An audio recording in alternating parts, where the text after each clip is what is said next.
भारत मध्य पूर्व युरोप आर्थिक कॉरिडॉर म्हणजेच IMEC सारख्या पायाभूत सुविधांना पाठिंबा देण्याची भूमिका G7 देशांच्या परिषदेत स्वीकारण्यात आली आहे। G7 परिषदेच्या तिसऱ्या दिवसाच्या अखेरीस प्रसिद्ध करण्यात आलेल्या वार्तालापाच्या निवेदनामध्ये ही बाब स्पष्ट करण्यात आली आहे।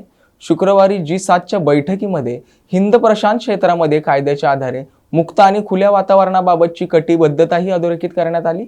या परिषदेला यजमान इटलीच्या पंतप्रधान जॉर्जिया मेलोनी यांच्या निमंत्रणावरून पंतप्रधान नरेंद्र मोदी उपस्थित होते।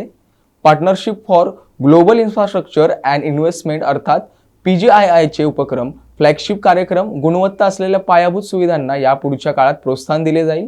तसेच Lobito corridor, Luzon corridor, the middle corridor आणि भारत मध्य पूर्व युरोप आर्थिक कॉरिडॉर सारख्या कॉरिडॉरना प्रोत्साहन दिले जाणार आहे।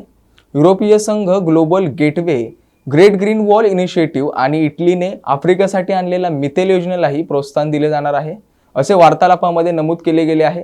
भारतात आयोजित करण्यात आलेल्या G20 परिषदेमध्ये IMECच्या आराखड्यावर शिक्कामोर्तब करण्यात आले होते। समान जबाबदारीच्या तत्वाला अनुसरून शुक्रवारी आयोजित करण्यात आलेल्या आउटरीच सत्रामध्ये कृत्रिम बुद्धिमत्ता, आफ्रिका आणि भूमध्य क्षेत्रातील समस्यांवर पंतप्रधान मोदींनी भाष्य केले। तसेच समान जबाबदारीच्या तत्वानुसार Algeria, Argentina, Brazil, Bharat, Jordan, Kenya, Mauritania, Tunisia, तुर्की आणि संयुक्त अरब अमिरातीच्या नेत्यांच्या सहभागाचे आम्ही मनापासून स्वागत करतो, असे संवादामध्ये नमूद केले गेले आहे। चर्चेच्या इतर विषयांमध्ये रशियाविरोधात संघर्ष करत असलेल्या युक्रेनला पाठिंबा देण्यावरही एकमत झाले।